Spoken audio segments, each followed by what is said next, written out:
Sir, ആധുനിക കാലഘട്ടത്തിൽ ജനങ്ങൾ ഏറ്റവും ചർച്ച ചെയ്ത ഒരു മഹാരാജാവ് ഉണ്ടായിരുന്നു, സ്വാതി തിരുനാൾ രാമവർമ്മ.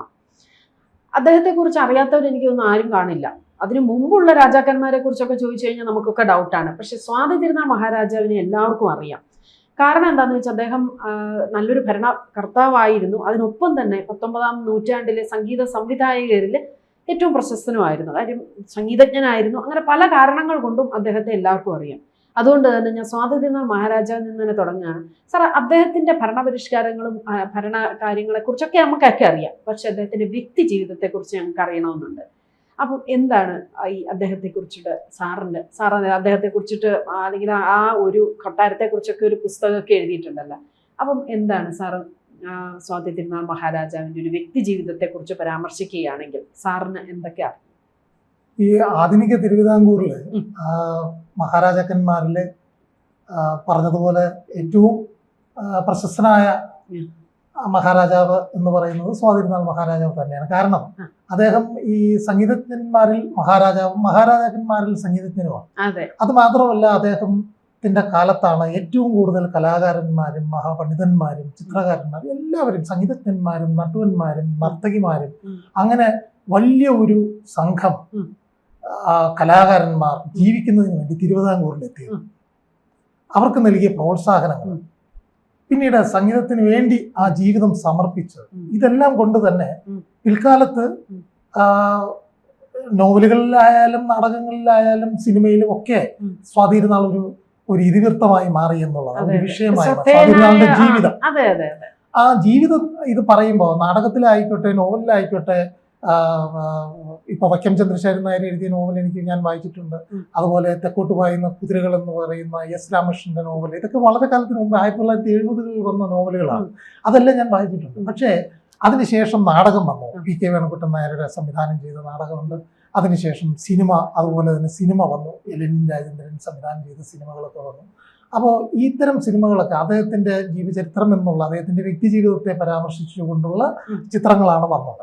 എന്നാലും ഇതിലൊന്നും തന്നെ ഈ പറയുന്ന അദ്ദേഹത്തിന്റെ ഭാര്യമാരെ കുറിച്ച് പറഞ്ഞിട്ടില്ല എന്നല്ല, പറഞ്ഞിട്ടുണ്ട്. പക്ഷെ അവരുടെ പേരുകളെല്ലാം തെറ്റിപ്പോയി. മാത്രമല്ല, അദ്ദേഹത്തിന്റെ വ്യക്തി ജീവിതത്തിലേക്ക് കടന്നു വന്ന സ്ത്രീകൾ ആരൊക്കെ എന്നുള്ളതിനെ സംബന്ധിച്ച് ഈ പറയുന്ന കലാസൃഷ്ടികളിൽ ഒന്നും നമുക്ക് മനസ്സിലായിട്ടില്ല. കലാസൃഷ്ടി പോട്ടെ, അതൊരു സ്വതന്ത്രമായ ഒരു സംഭവമാണെന്ന് പറയാം.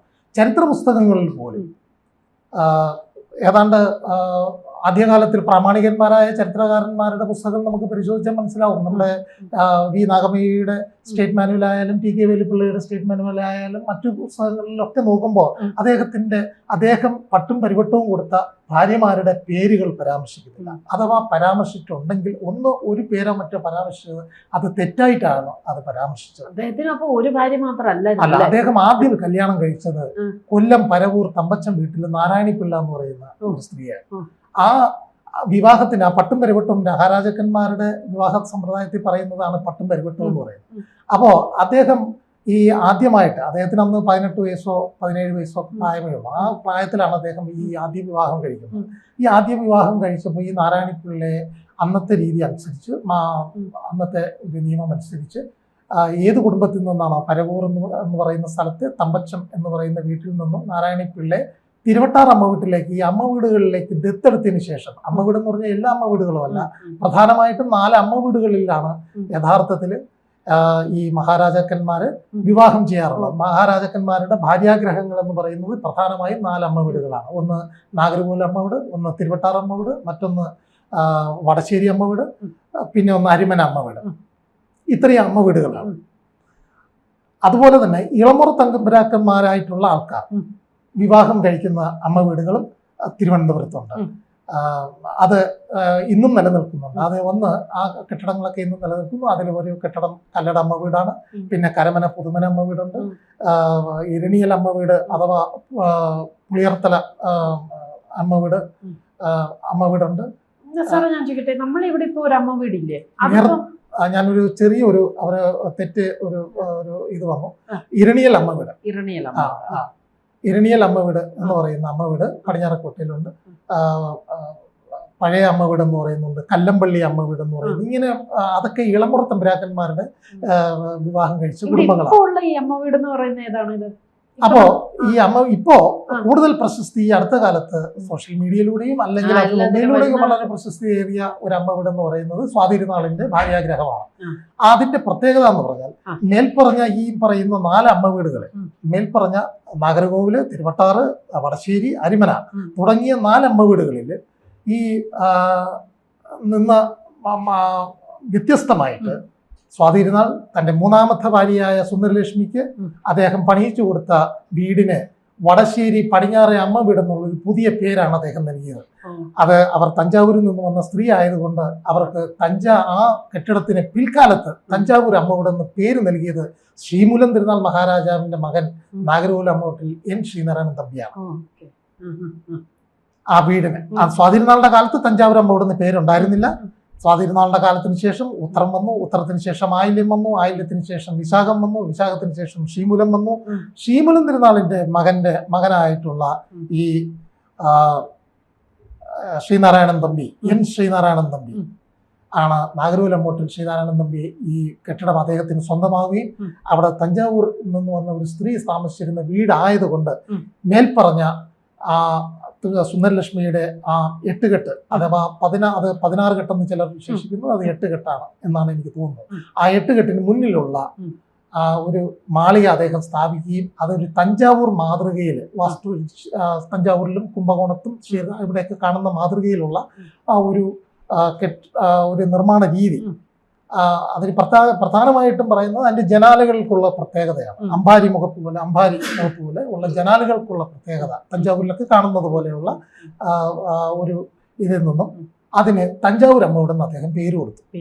അതാണ് നമ്മളിപ്പോ കാണുന്നത്. അപ്പൊ സ്വാതിരുന്നാളിന്റെ കാലത്താണ് പുതിയൊരു അമ്മ വീട് കൂടി വരുന്നത്, വടശ്ശേരി പടിഞ്ഞാറെ അമ്മ വീട്. കാരണം നേരത്തെ വടശ്ശേരി അമ്മ വീട് അദ്ദേഹത്തിന്റെ പൂർവികരായിട്ടുള്ള മഹാരാജാക്കന്മാരെ വിവാഹം ചെയ്ത ഒരു കുടുംബം തൊട്ട് മുന്നിലുണ്ട്.